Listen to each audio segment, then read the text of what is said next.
Welcome everybody at WeTransfer. I think we're all used to like a short promotion talk about what is WeTransfer. I'm not want to make a long introduction about that, but I do want to know who knows WeTransfer and who knows collect. Okay. Well, I'm Antoine van der Lee, working here at WeTransfer as an iOS engineer. I'm working on collect by WeTransfer, which I hope next time if I ask the same question, you all raise your hand because you know it. It's basically a great app where you can collect all kinds of content and share it with your friends. It's also great for sharing like holiday photos and videos and collect them all together. There's a lot of data, and I wanted to make a segue into like a lot of data races. But that changed, and I want to explain how I started doing this talk. So you might know my personal blog, Swiftly, and I started with an old presentation and I found this slide, which is actually from March this year. And I'm doing a lot in terms of updating, and this is how it looks right now.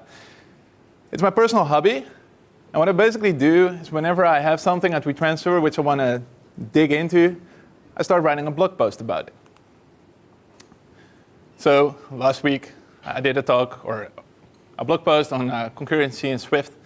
And this week I did mostly the same, which is data races. And it all started with this tweet. Because I was running my unit tests and I had some flaky, weird results. CI was failing, well, locally they're all run. I think we all know that, right? But it turned out that when I run my unit tests with a Thread Sanitizer, I suddenly got all kinds of data races, but I had no clue what it was. So that's where it started. And let me ask you, like, who knows what a data race is?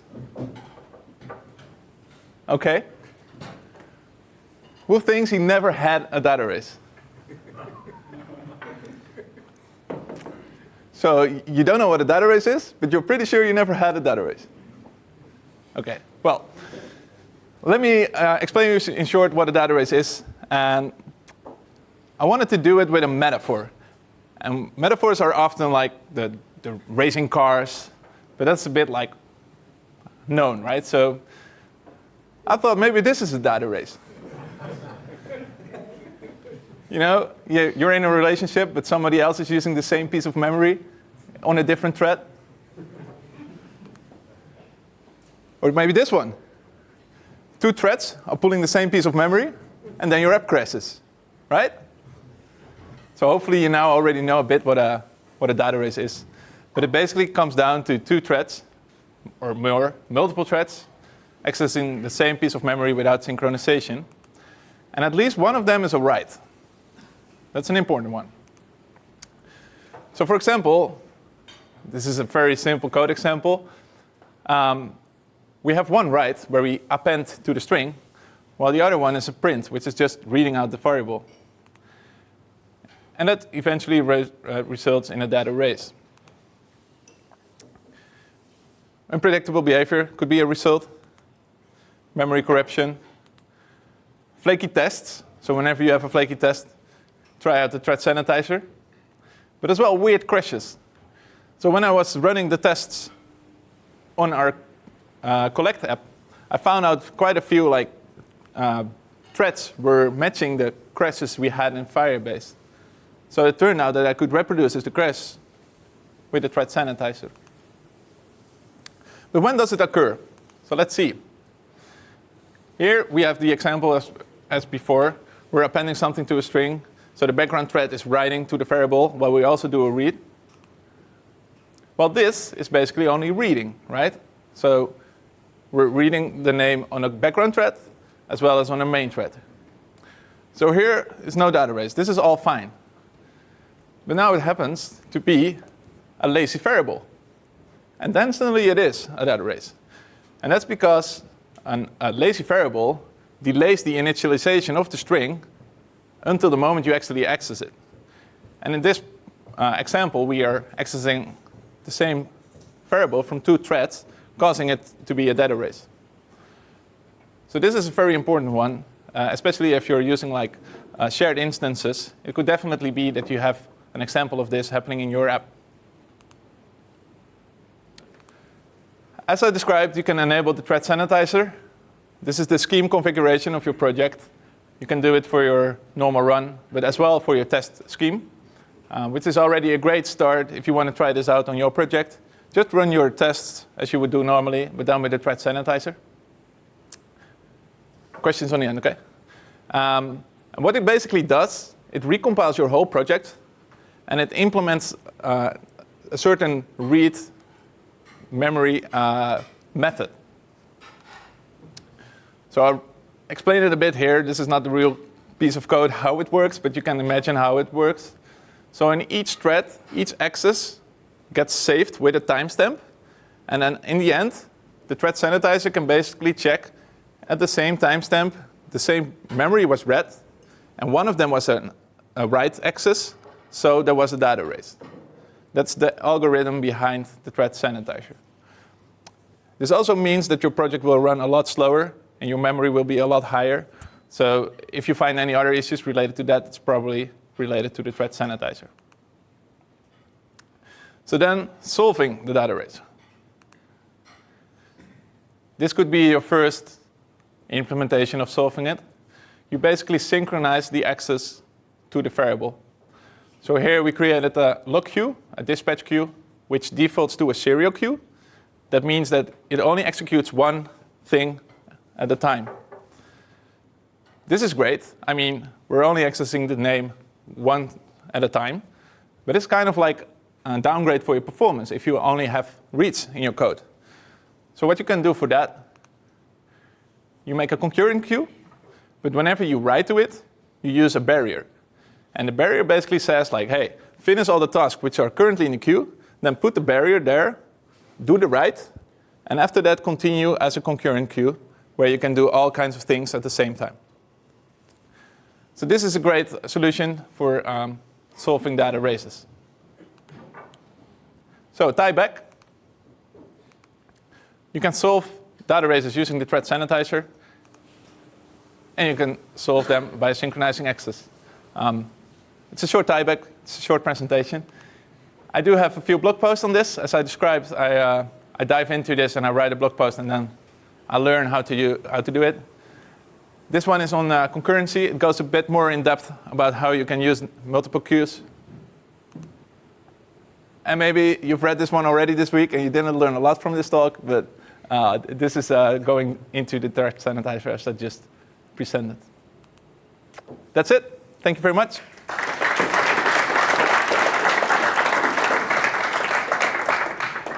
We have a few minutes for questions, and then Boris will take over. So what does this Thread Sanitizer, how does it show you? Because I saw the purple annotation. Yeah. But does it crash? Does it break automatically? What does it do? Yeah, so once it finds a data erase, it basically stops. It's also the access bad access. If you know that one, that could probably be a data erase. But it stops at that line. And at that point, you can see the backtrace, and you can see where it's called from and which queues are there. It basically helps you to pinpoint it directly where it's happening. Can you continue afterwards? Or? I think, I'm not entirely sure. The way I used it was like whenever it stopped, I fixed it. That's a good question, actually. I should check it out. Yeah. Sometimes you can. Yeah, it might depend, right? Like memory corruption doesn't necessarily mean that your app directly breaks, but it could mean in some cases that it just can't resolve it anymore, and it results in a crash. Any other questions? Yeah, you mentioned that you were able to reproduce some of the crashes you saw in Firebase. Yeah. It is my understanding that these crashes usually, so they crash somewhere else, and it's very hard to find out. So how did you link crash to the database? Yeah. Yeah. So. Today we also found a Stack Overflow, which basically has the same. So you have maybe 5 or 6 crashes related to the same sort of root cause. So it could definitely be that we closed a few of the crashes, but there's more related to this. So yeah, that's always a bit tricky because it's unpredictable behavior, right? So you don't know where it will crash. On which thread will it crash? Which one is the fastest? That's the data erase, right? So yeah. Anyone else? Nope? Well, I'm here the whole evening, so if you want to ask me anything else, then just do it after the talks, in the break, or whatever. Then we continue with Boris.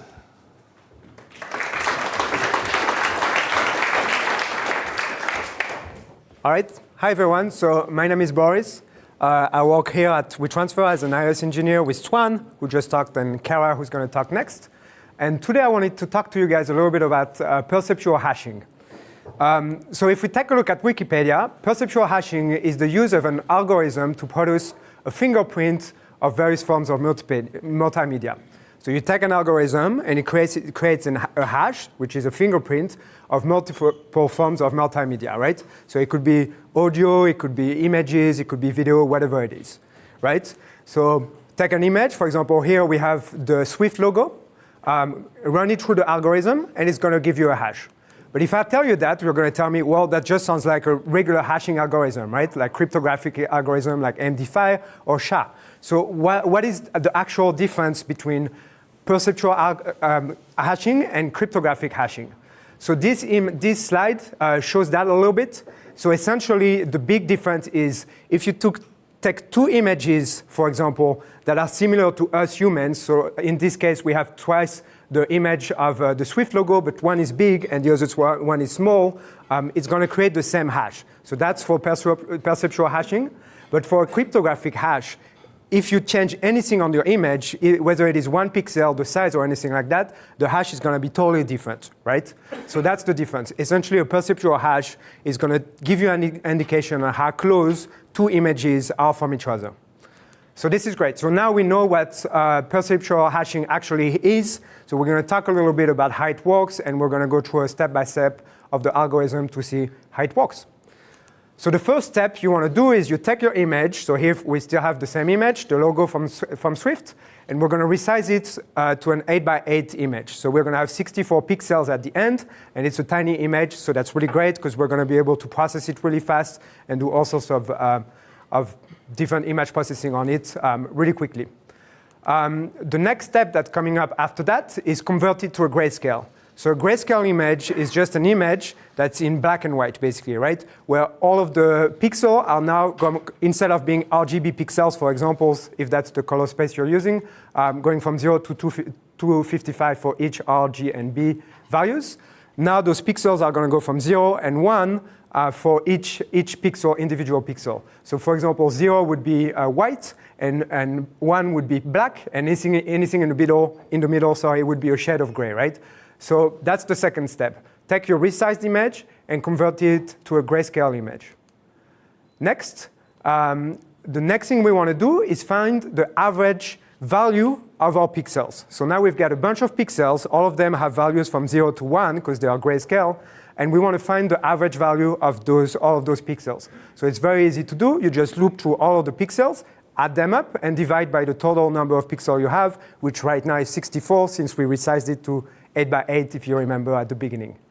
And finally, the last step we have is compare each individual pixel to the average value that we just calculated before.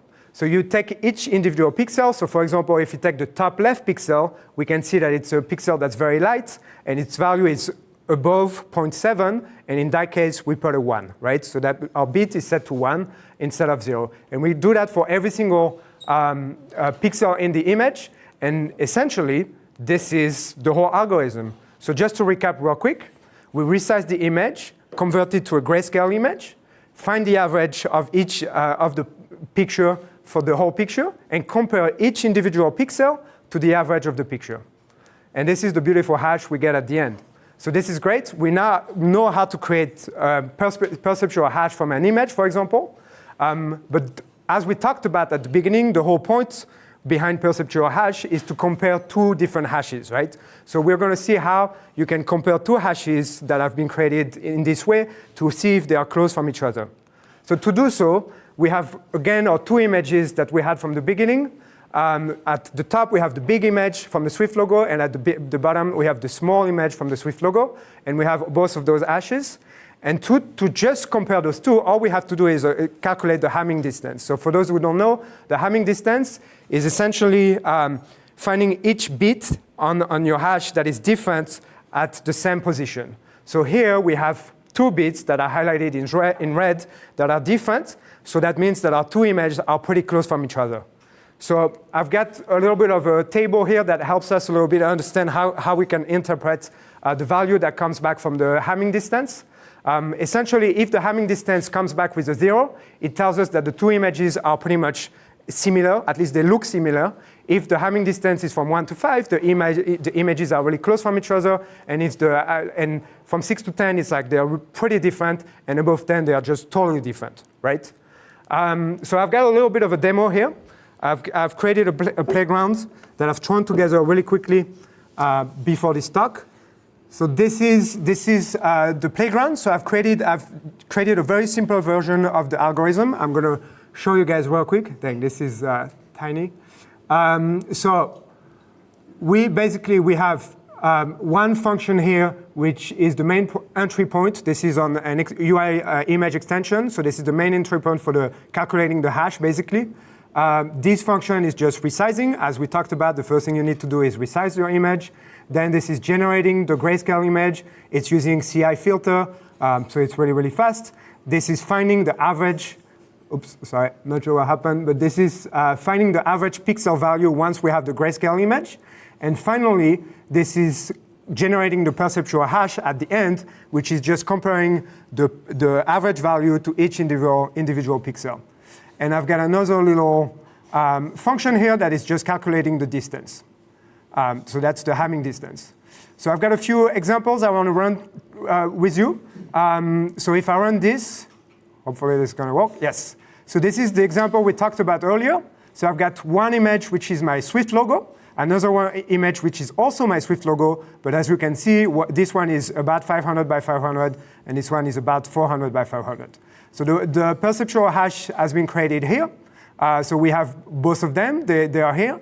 And if I run this, it's going to give us the answer for the Hamming distance, and it's going to tell us how close they are from each other.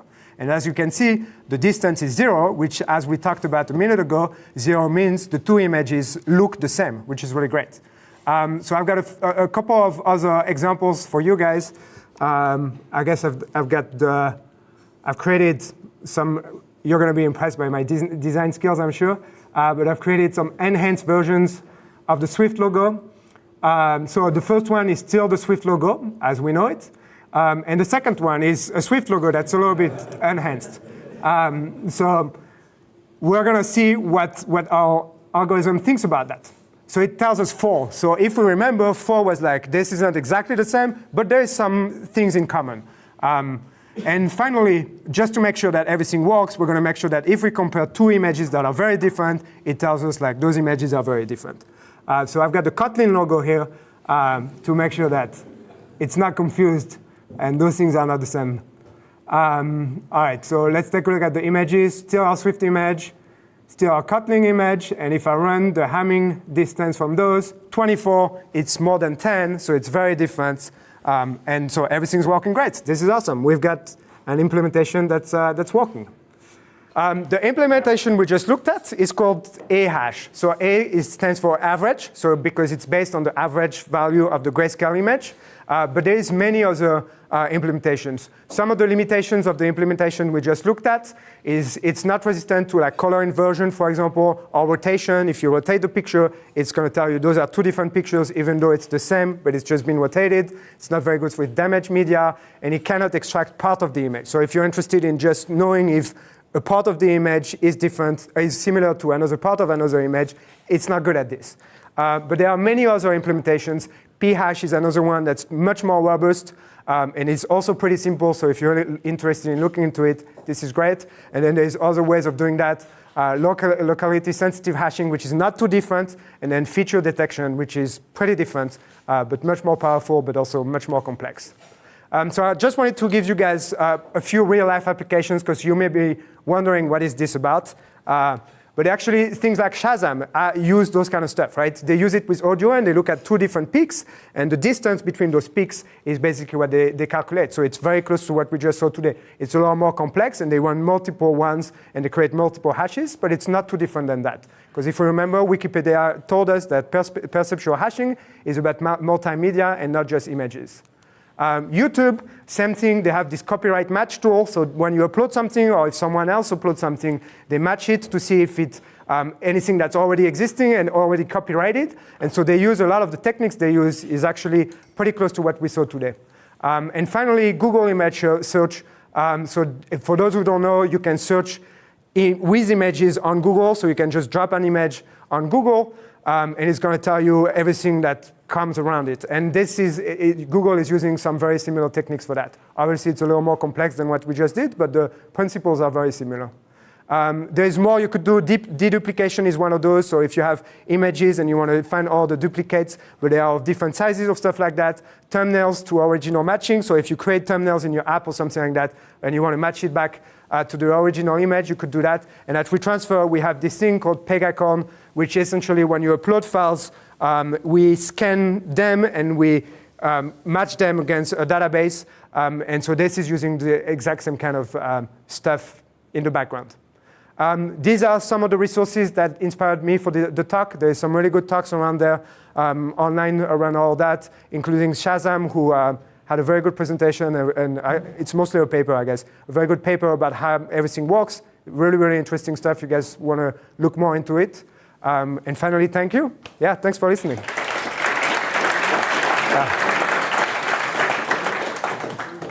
I don't know if you have any questions. Yeah. All right. Well, thanks. And I think Kaira is next. Thanks. Hi, my name is Kaira. I work here for WeTransfer, and I work on the Collect app together with Boris and Antoine. I think you all recognize that feeling when something new is announced and it totally challenges the assumptions that you had about some part of your code, your project, and yeah, your app. That's the feeling I had when multiple windows was introduced.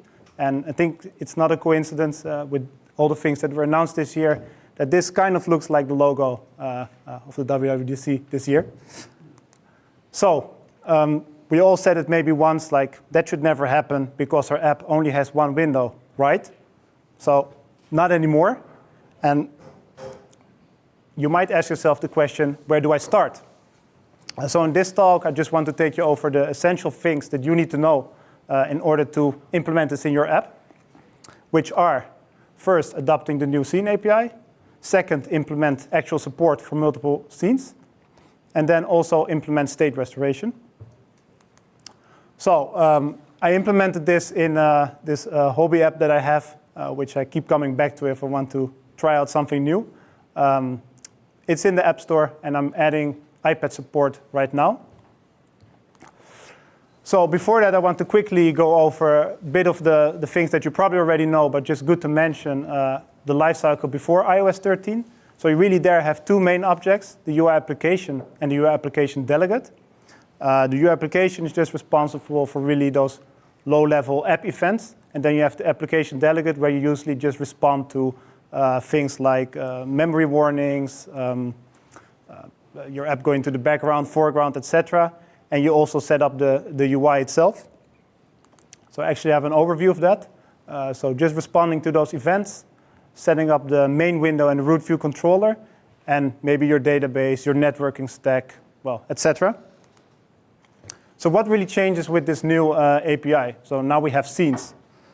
So let's have a look at that. So you have the UIScene and the UISceneDelegate, and the scene is really what represents your window. So you can have multiple scenes, and it's really just one instance of your app UI. And then you have the delegate, and you kind of can see it as how you had the application and the application delegate, which just manages the window, but also takes care of the lifecycle events now that are related to a scene. Well, one back. And the good thing to mention there is that you have to change your thinking a bit, because now you can have multiple scenes. So one scene can be in a certain state, but your other scene is maybe in the background and has a totally different state. UIScene Session. The UIScene Session contains all the information that is needed to actually create the scene. It manages the scene. So how I like to think of it is really, that is really the model of the scene. And it's created by the system. And good thing to know is that scenes can always disappear, for example, when in the background, and the system actually wants to free up some memory, they disappear, but the session will always be there. So through that session, you could always recreate the scene whenever that's needed. Just a little overview, UI application, the process state, the UI application delegate, those lifecycle events related to app launch, etc. The UIScene and the UISceneDelegate, really the UI and the lifecycle that comes with that. And then the session, which manages the scene. So what do you need to do to quickly get this up and running in your app? So the first thing that you do is you create a scene manifest. And the scene manifest, it just contains information about basically how this works in your app. And it's an easy way to do it. You just check the supports multiple windows checkbox. And when you do that, it generates an entry in your info plist with that information. Things that you can find there are, for example, whether your app actually supports multiple windows or just one, and the type of windows that your app supports. So you could have a kind of, let's say, if I would implement this, I have implemented in the movie app, one could be just the tab bar with everything that you can do in the app, but the other one could just be the detail where you just go into one movie. Good to know is you define there a key with the name of the storyboard that you use for a scene. And it took me a long time to figure it out, but it's actually pretty simple. You can just delete it, and you'll be fine as well. The second step would be to update the app delegate. There's just one method that you would first implement. That is application configuration for connecting sessions with options. And that is just a method where you would have the chance to, when a scene is going to be created, to kind of decide which scene that should be created. My app is pretty simple, so I just have one scene. So this is kind of the default implementation. And then the third step is to move over the stuff that you usually had in the app delegate and move that towards the scene. So that is basically part one. This function, scene, will connect to options. And there you will just set up your UI, set up your window. But it could also be those lifecycle methods. And it's just good to keep in mind that if you need to support previous iOS versions, you kind of have to have both. So you cannot get rid of those functions in your app delegate, because if it runs on an older OS version, it will use that. So then you have to juggle a bit there. So how does this actually work? I don't know if everyone uses an iPad on a daily basis, so I just want to show some examples of how it works in my app. So you can just drag the app icon, you drag it to the side, and you have a new window. The same if you long press and show all windows. And then what is really nice if you just use drag and drop. So you can implement it on the views in your app, and you drag it to the side, and you can already open up a detailed view like this. That doesn't come for free, but it's really easy to implement. Probably just a few lines of code. Important is just do it when the user actually decides to do that. So there is a way, for example, where you could programmatically open up a new scene. You can do that through a button tap or, well, whatever. But it needs to always be a conscious decision of the user to actually do that. And now let's have a look at how you would do that. So how would you programmatically open up a new scene? And just like you kind of on the UI application used to have the key window, you can now manage through that object any interaction with the scenes or the session. And this is quite a big slide with the code, but it's actually pretty simple. So what you would normally do is you would look up if there's any existing session, because that one could be already open. If not, you create a userActivity object with, in this case, the movie that I want to open in a new window. And then you just call the function requestSceneSessionActivation. And if you press an existing session, it will open it. But if you press nil, it will just create a new one for you. And don't forget to handle the error, of course. Closing a scene, pretty similar. requestSceneSessionDestruction method on your application. You get a reference to the session, which you do through the window. And you create an options object. And it's really nice what you can do here is you can define a specific type of animation. There's a few standard ones, and they have a bit of a semantic meaning. So if you want to save something, you can use a certain type of animation for that, and then just call the method. So one thing that's pretty important, I think, with this new feature is state restoration. We talked about earlier how if you have a lot of scenes open, some could be killed while they're in the background. And I assume, but I don't know, that now that we can have like multiple windows, it will happen pretty regularly, but I don't know. So what you want to do there is that as a user, of course, you're not really aware of that. You just want to open up that window again and start right where you were left off before. So for that, we can implement state restoration, which is just a simple process of restoring the state and the UI once the app is relaunched or when a scene is reactivated. It's a bit different than how you were used to it. I think the pre-iOS 13 state restoration system was really focused on the view hierarchy and encoding, decoding that. The new system is more based on you need to store some information related to the scene, which you can then later use to derive the view hierarchy from, and then build it up once your scene is reconnected. For this, you use NSUserActivity, simple object through which you can record what is the user doing at a certain moment of time in your app. And it's managed by the system, so it will persist it once when that's needed. It will delete it from disk when a scene or window is closed. It will also provide it to you when you need to use it to rebuild the UI of a scene. If you want to implement it, step one, you have to opt in. You opt in by implementing this method on your app delegate, the scene delegate, and you just need to return a state of an NSUserActivity which is tied to that scene and contains the information needed to, of course, rebuild it. The second thing is you need to register all the types of user activities that your app can handle. It's in the info plist. You just use a string and reverse a DNS format. In this case, I have one type of activity, which is called the open movie detail. That's the one you just saw in those videos. And then you can go to the scene willConnectTo session with options method. And I left out the part that we've seen earlier where you set up the window and the root view controller. From there, I would call this function. And I just first try to retrieve all the information that I need. So one is the identifier of the movie, and the other one is the selected tab index in that case. And that's really what you want to do there. So you want to just store those little bits of information, which give you enough to retrieve, for example, the movie. So you don't want to store everything in there. What I do then is I retrieve the movie from the persistence, set the selected tab on the tab bar controller, and push a detail view controller. So that's a basic implementation of how you could do this in your app.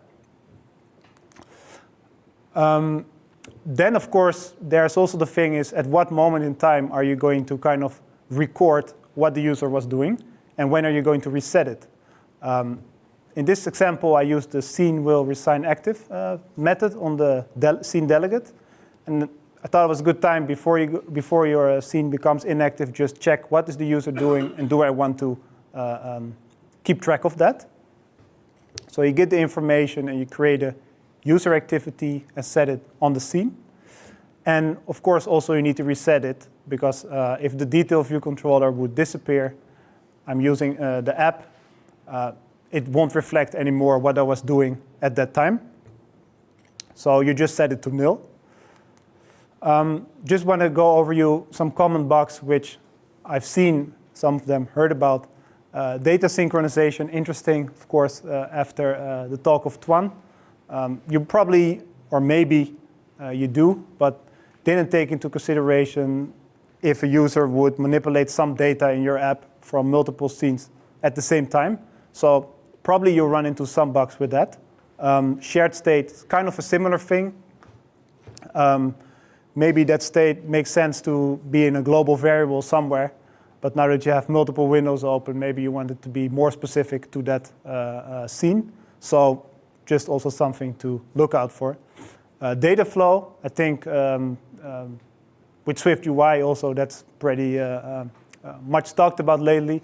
But just make sure that when you do something, you update your model or somewhere in that layer where you manage that and send out maybe a notification or use combine, or doesn't really matter what you use, but update your UI as in response to that.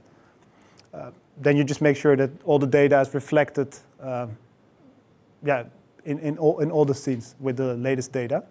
And then there's just some deprecated APIs which you just need to replace. So thank you. I wrote some blog posts on this topic as well, included the links in the slide. And if you have any questions, more than happy to answer them. Yes. Sorry, I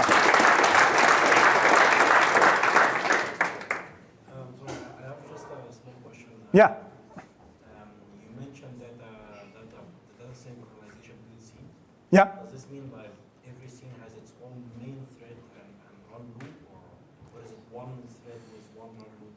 How does it work? I didn't dive into that, actually. I would have to look it up. But it's an interesting question. Yeah. But I mean, how I started setting it up, and also if I look at, we have looked also at the Collect app at this feature. We just released iPad about a month ago, the first version of that, and we just have a lot of shared objects, and that is kind of the first thing if you try to implement it that I run into. But I don't know really about those technical details. Yeah, sorry. Yeah. Do you do some UI testing? Can you do some UI testing when you do scenes? Synchronize or not synchronize, things like that? I haven't tried that either. Yeah. I'm not I normally don't do the UI test, usually unit test. So no. Okay, thank you. Yeah.